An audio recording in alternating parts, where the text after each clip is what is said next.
साथियों, इस वीडियो में हम चर्चा करेंगे कक्षा 10 के पहले पार्ट के अगले टॉपिक की। तो इससे पहले हमने 2 वीडियो बना चुके हैं। पढ़ते हैं, चलते हैं नेक्स्ट वीडियो में। मानव स्वास्थ्य जो टॉपिक है हमारा, मानव स्वास्थ्य या ह्यूमन हेल्थ। तो देखिए, जो मानव स्वास्थ्य है वो कई कारकों पर निर्भर करता है। एक तो उसके लिए जो स्वच्छ पानी, साफ पानी है, साफ हवा है और संतुलित भोजन है। ये जो चीज़ें हैं ये मानव स्वास्थ्य को सीधे तौर पर प्रभावित करती है। अगर स्वच्छ पानी पीने के लिए नहीं मिल रहा है, संतुलित भोजन नहीं मिल रहा है, साफ हवा श्वसन क्रिया के लिए नहीं मिल रही है, तो जाहिर सी बात है मानव का स्वास्थ्य है वो बिगड़ता रहेगा, मानव का स्वास्थ्य खराब रहेगा। उसमें कई तरीके से उसको रोगों का सामना करना पड़ेगा। तो इस टॉपिक में अपन पढ़ेंगे जो पानी है, जल है, वो किस प्रकार से मानव स्वास्थ्य को सीधे रूप से प्रभावित कर रहा है। एक शुद्ध पानी के क्या गुण होने चाहिए, एक पीने वाले पानी के क्या क्या गुण होने चाहिए, पानी पीने के शरीर में क्या फ़ायदे होते हैं, अगर कोई व्यक्ति दूषित या प्रदूषित पानी का उपयोग करते हैं तो उनके क्या दुष्परिणाम होते हैं। तो इस टॉपिक में हम मानव स्वास्थ्य पर पानी के कारण पड़ने वाले प्रभावों का अध्ययन करेंगे। तो देखिए, सबसे पहले पढ़ेंगे अपन पानी या जल। इसका सूत्र होता है, हम केमिस्ट्री में इसका सूत्र लेते हैं H2O। तो इसके लिए एक कहावत प्रसिद्ध है और हमने बहुत सारी पानी के लिए कहावतें सुनी हुई है, जैसे जल ही जीवन है, जल है तो कल है। मतलब इन दोनों कहावतों से ये पता चलता है कि पानी हमारे लिए कितना महत्वपूर्ण है। इन दोनों कहावतों से पानी के महत्व का पता चलता है। जल ही जीवन है, मतलब अगर जल नहीं है तो हमारा जीवन संभव नहीं है।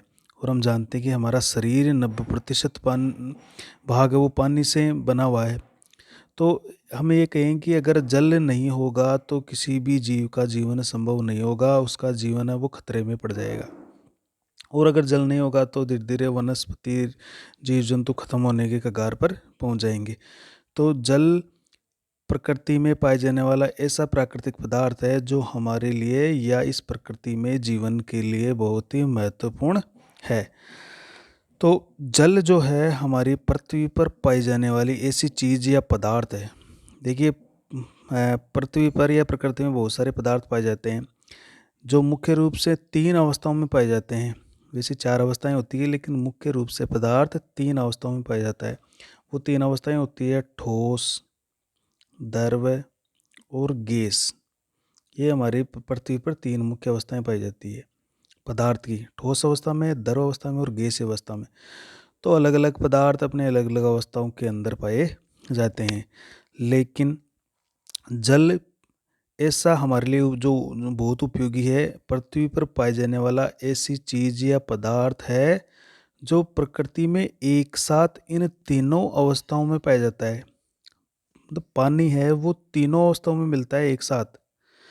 जैसे ठोस के रूप में तो पाया जाता है, जैसे बर्फ़ है, बर्फ़ के पहाड़ हैं, बर्फ़ ग्लेशियर्स हैं, वहाँ पर बर्फ़ जमी हुई है। द्रव अवस्था नदी, तालाब और हम जो पानी का यूज करते हैं वो द्रव अवस्था में करते हैं। और वायुमंडल में पानी है वो भाप बनकर उड़ता रहता है और वायुमंडल में पहुंचता रहता है। तो वायुमंडल में जल वाष्प या भाप के बहुत सारे कण मौजूद हैं। तो एक जल ऐसा पदार्थ है जो प्रकृति में एक साथ तीनों अवस्थाओं में पाया जाता है। ठोस अवस्था में भी पाया जा रहा है, द्रव अवस्था में पाया जा रहा है और गैस अवस्थाओं में पाया जाता है। ये तीनों अवस्थाएं आपस में बदलती रहती है। बर्फ़ पानी में बदलता रहता है, पानी बर्फ़ में बदलता रहता है, जल है वो जलवाष्प में बदलती रहती है, जलवाष्प वो जल में बदलता रहता है। तो ये अवस्थाएं आपस में परिवर्तित होती रहती है, लेकिन ये तीनों अवस्थाओं में पाया जाता है। ये इंपॉर्टेंट बात है हमारे पानी के लिए। अब आता है कि जो पानी हम पीते हैं, पीने के काम में जो पानी लेते हैं उसमें क्या क्या गुण होने चाहिए, क्या सभी प्रकार का पानी है वो पीने में इस्तेमाल किया जा सकता है? तो ऐसा नहीं है। पानी की कुछ गुण होते हैं, कुछ विशेषताएं होती है, उसी पानी को हमें पीने के लिए इस्तेमाल करना चाहिए। तो अपना एक टॉपिक है पीने योग्य जल के गुण। तो परीक्षा में प्रश्न ये आ सकता है एक तो, कि आप जो पानी का इस्तेमाल करते हो, पीने योग्य जो पानी है उसके क्या क्या गुण होने चाहिए, तो उनको लिखिए। तो कौन कौन से गुण की उनकी चर्चा करेंगे। तो एक तो जल साफ होना चाहिए, बिल्कुल जल जब हम देखते हैं पानी को तो वो साफ दिखना चाहिए। निर्मल, मतलब मल यानी होती है गंदगी, मल यानी होती है गंदगी, निर का मतलब हटी हुई, उसमें गंदगी नहीं होनी चाहिए। गंधहीन, किसी भी प्रकार की उसमें गंध नहीं आनी चाहिए, उसमें सुगंध भी नहीं आनी चाहिए, उसमें बदबू भी नहीं आनी चाहिए, कोई तरह की गंध नहीं आनी चाहिए उसमें। उसमें वनस्पति, वनस्पति का मतलब होते हैं पादप, पादप और सूक्ष्म जीव से रहित होना चाहिए। तो किसी भी तरह का उसमें कोई छोटा पत्ती या कोई उसमें शैवाल वगैरह इस तरह की कोई भी पादप या उनमें कोई सूक्ष्म जीव नहीं होना चाहिए। अब हमें ये पानी साफ है या गंधहीन है, इसको तो अपन देख लेते हैं। सूक्ष्म जीव बहुत छोटे छोटे होते हैं, तो उनको कैसे अपन पता लगाएं? तो कई बार सूक्ष्म जीव इतने बारीक होते हैं कि हमें आंखों से दिखाई नहीं देते। तो ऐसे पानी को हमें उबाल कर या छान कर पीना चाहिए, जिससे कि सूक्ष्म जीव उबालने से नष्ट हो जाते हैं। पहली बात तो ये गुण होना चाहिए। दूसरी बात, हम जब आंखों से पानी को देख रहे हैं तो उसमें ऐसा कोई भी कण दिखाई नहीं देना चाहिए जो हमें आंखों से दिखाई दे रहा है।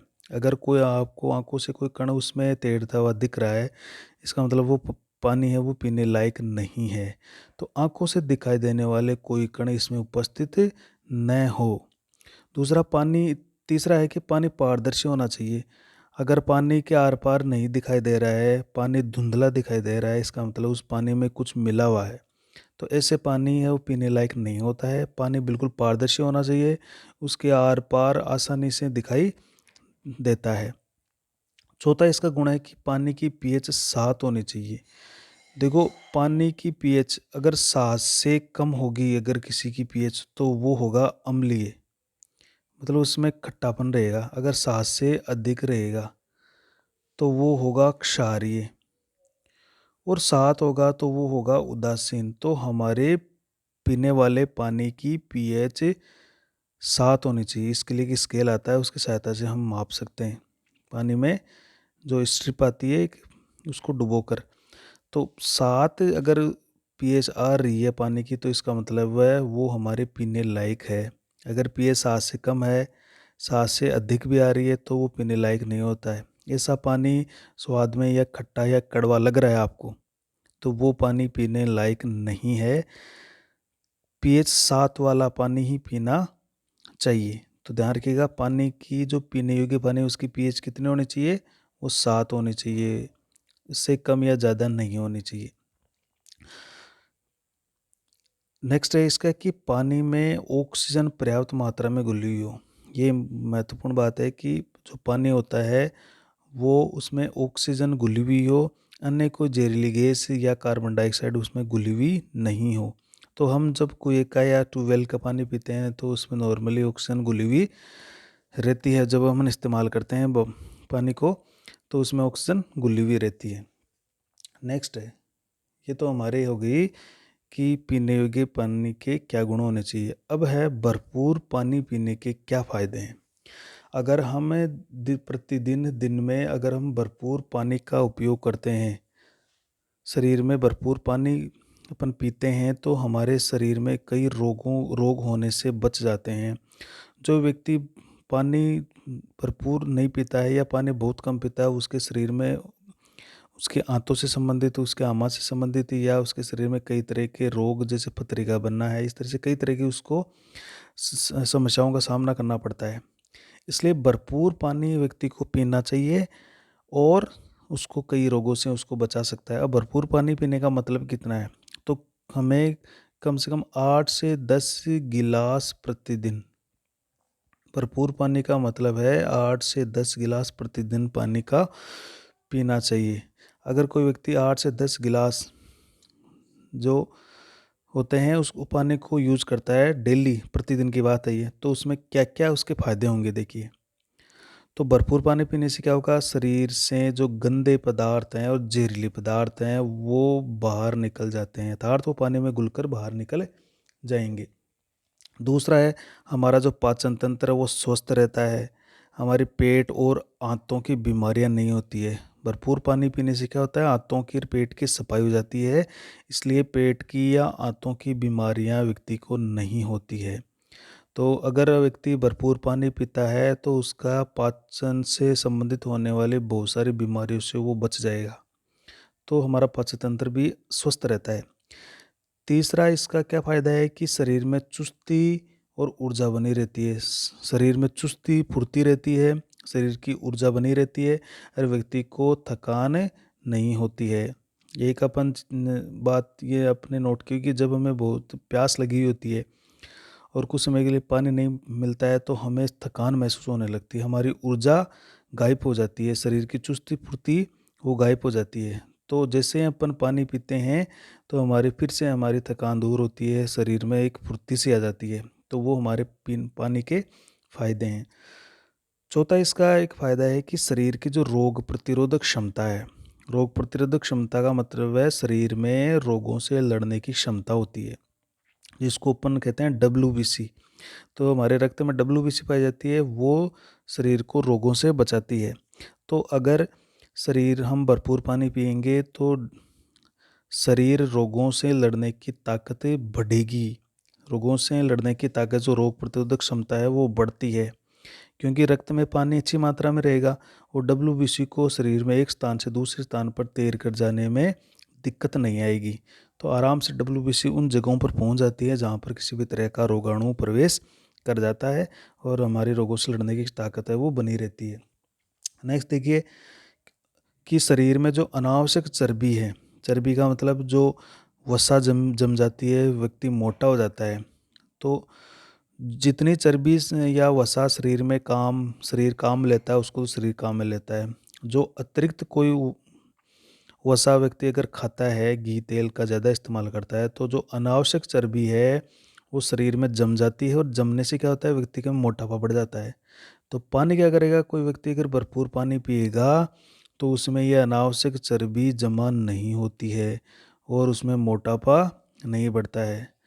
तो कई व्यक्ति कहते हैं कि सुबह उठ उठ के हमें जो हल्का गर्म किया हुआ पानी का कम से कम 1 गिलास तो पीना ही चाहिए। तो उससे क्या होता है कि हमारे शरीर का पाचन तंत्र और मजबूत रहता है और जो शरीर की अनावश्यक जो चर्बी है वो हटती जाती है। छठवा इसका देखिए फ़ायदा कि अगर अपन भरपूर पानी पिएंगे तो शरीर में किसी भी प्रकार की पथरी बनने का खतरा नहीं होता है, क्योंकि कोई भी कण होगा वो शरीर में कब जमेगा, जब पानी की कमी होगी। तो वो पानी के साथ घुलकर है वो मूत्र के साथ बाहर निकल जाएंगे और किसी भी तरह की पथरी बनने का खतरा नहीं होगा अगर जो व्यक्ति भरपूर पानी पीता है। अगला फायदा क्या होने वाला है, भरपूर पानी पीने से फेफड़ों का संक्रमण नहीं होता है, फेफड़ों की जो बीमारी होती है वो नहीं हो पाती है। और सर्दी जुकाम जैसे जो आमतौर पर सर्दी जुकाम लग जाती है किसी व्यक्ति को, वो ऐसे रोग जल्दी नहीं हो पाएंगे। तो इससे भी क्या होगा, आप देखते हैं कि जब भी कोई फेफड़ों का संक्रमण या सर्दी जुकाम हो जाता है या किसी तरह का कोई रोग हो जाता है तो डॉक्टर है उसके ड्रिप लगाता है, उसके पानी की वो जो बोतल होती है वो लगाता है। तो उससे क्या होता है कि शरीर में पानी पहुंचता है और वो पानी है वो संक्रमण से को दूर करने में मदद करता है। तो हम अगर पहले से ही अगर भरपूर पानी पीते हैं तो हमें ये सभी स्थितियों का सामना नहीं करना पड़ेगा और हम इनसे बचे रहेंगे। एक स्पेशल बात है कि हमें प्रतिदिन या प्रत्येक दिन कम से कम 8 गिलास पानी तो पीना ही चाहिए। अगर इससे ज़्यादा पीते हैं तो वो अच्छी बात है, लेकिन कम से कम हमें 8 गिलास पानी का इस्तेमाल ज़रूर करना चाहिए। अब बात आती है कि हमारे देश में या पूरे विश्व में ऐसे लाखों की संख्या में ऐसी जनसंख्या है जिनको पीने के लिए शुद्ध जल प्राप्त नहीं होता है।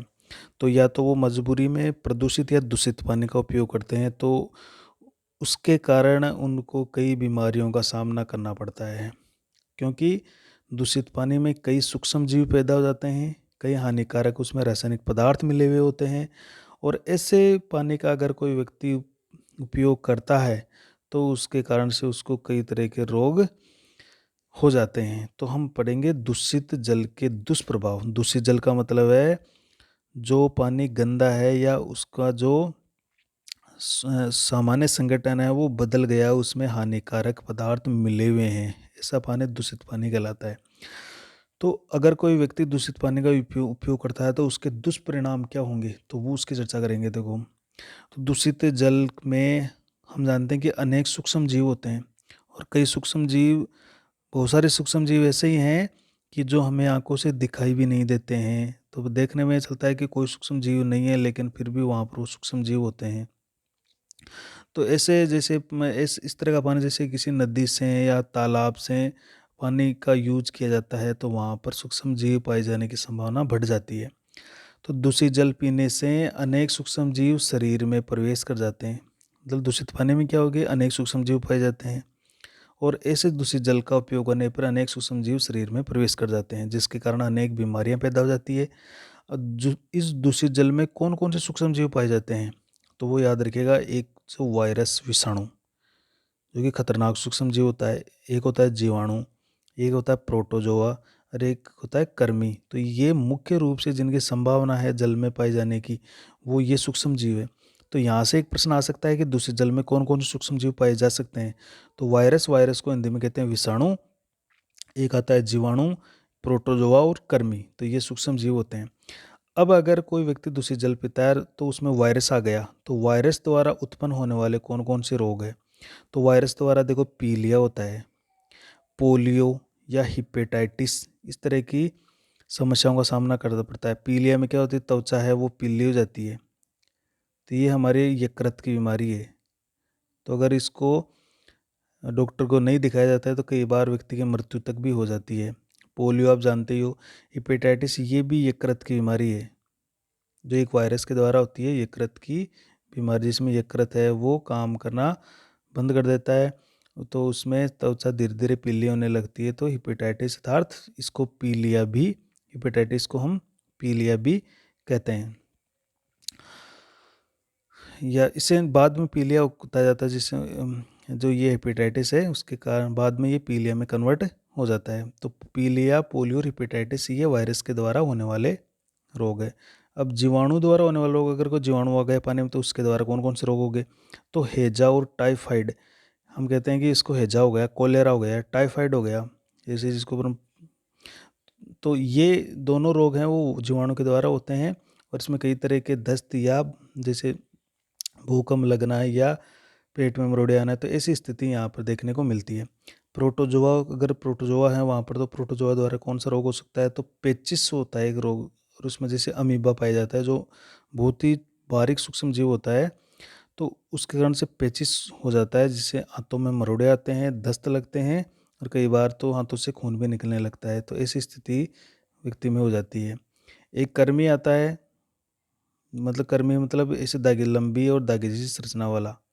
तो उसमें एक रोग होता है बाला या नारू रोग, याद रखिएगा, बाला या नारू रोग। तो अब इसमें आपको ध्यान रखना है, ये तो हो गए कि दूषित जल के दुष्प्रभाव क्या होते हैं, कौन कौन सूक्ष्म जीव पाए जाते हैं, किस सूक्ष्म जीव से कौन कौन सा रोग हो सकता है। तो एक एक आप उदाहरण, दो दो उदाहरण आप याद रखिएगा, एक दो उदाहरण इनके सभी के याद रखिएगा। यहाँ से एक प्रश्न आता है, छोटा प्रश्न, कि बाला या नारू रोग क्या है और उसके बचाव के क्या उपाय हैं। तो देखिए, बाला या नारू रोग है ये, अब तो इसका पूरी तरह से रोकथाम कर ली गई है, लेकिन ये पहले बहुत ज़्यादा होता था। तो इसका जो रोगजनक है वो एक कृमि है, और उस कृमि का नाम याद रखिएगा, ड्रैकनकुलस मेडिनेंसिस। ये एक छोटा सा जीव है, कृमि है, ड्रैकनकुलस मेडिनेंसिस, उसके कारण से बाला या नर रोग होता है। तो ये एक प्रश्न तो यहाँ बन गया कि बाला या नर रोग का रोगजनक का नाम लिखिए, तो आपको याद रखना है ड्रैकनकुलस मेडिनेंसिस। ये जो ड्रैकनकुलस मेडिनेंसिस क्या होता है, कृमि होता है और ये पानी में अंडे देता है। इसकी जो मादा कृमि होती है वो अपने अंडे पानी में देती है, जैसे तालाब है या नदी के अंदर है या जहाँ पर पानी भरा हुआ है वहाँ पर। तो अगर ऐसे जल का उपयोग कर लिया गया तो ऐसा जल पीने पर वो अंडे मानव शरीर के अंदर चले जाएंगे और वहाँ से उन अंडों से लार्वा निकल आते हैं और ये जीव बन जाते हैं, और वो आंतों में या रक्त के अंदर, लीवर के अंदर जाकर फंस जाते हैं और वहाँ पर भोजन लेते रहते हैं और मनुष्य को नुकसान पहुँचाते रहते हैं, रोग फैलाते रहते हैं। तो अगर ऐसी स्थिति है जहाँ पर तालाब से या नदी से पानी पिया जाता है, तो उस पानी को, इसका बचाव का उपाय क्या है, उस पानी को पहले छानना चाहिए, छान कर उसको अच्छी तरह से उबालना चाहिए और फिर ठंडा करके उसको पीना चाहिए। अगर नदी या तालाब से पानी का उपयोग होता है, कुछ जगह पर आज भी नदी और तालाबों से पानी का उपयोग किया जाता है, तो ऐसी नदी या तालाब में समय समय पर सफाई करनी चाहिए, उसमें कपड़े नहीं धोना चाहिए, उसमें नहाना नहीं चाहिए, उसमें पशुओं को पानी नहीं पिलाना चाहिए और उसके आसपास भी किसी तरह की गंदगी नहीं होने देनी चाहिए। तो तब व्यक्ति है वो बाला या नारू रोग से बचे रह सकते हैं। तो ये आज के इस टॉपिक में हमने केवल पानी के बारे में पढ़ा है, तो इसमें एक दो क्वेश्चन बनते हैं, तो वो आपको ध्यान रखिएगा। एक तो बाला नर रोग के रोगजनक का नाम, हमें बाला नर रोग से बचाव के क्या उपाय है तो आपको बता दिए गए हैं। दूसरे, दूषित पानी के पीने से क्या दुष्प्रभाव होते हैं वो आप याद रखिए। कौन कौन सूक्ष्म जीव पाए जाते हैं, उनमें कौन कौन से रोग होते हैं, तो एक एक रोग ये आप याद रखिएगा। भरपूर पानी पीने के क्या फ़ायदे होते हैं, वो फ़ायदे आपको याद रखने हैं। कम से कम कितना पानी पीना चाहिए, कम से कम 8 गिलास पानी हमें पीना चाहिए। पीने योग्य पानी की क्या विशेषता होती है तो वो आपको बता दिए कि क्या क्या विशेषता होनी चाहिए, तो वो याद रखिएगा। और ऐसा कौन सा पदार्थ है जो प्रकृति में तीनों अवस्थाओं में पाया जाता है और जो हमारे मानव के लिए बहुत उपयोगी है, वो हमारा पानी है, जल है। तो नेक्स्ट वीडियो में हम इस पार्ट का जो नेक्स्ट टॉपिक रहेगा वो हम पढ़ेंगे।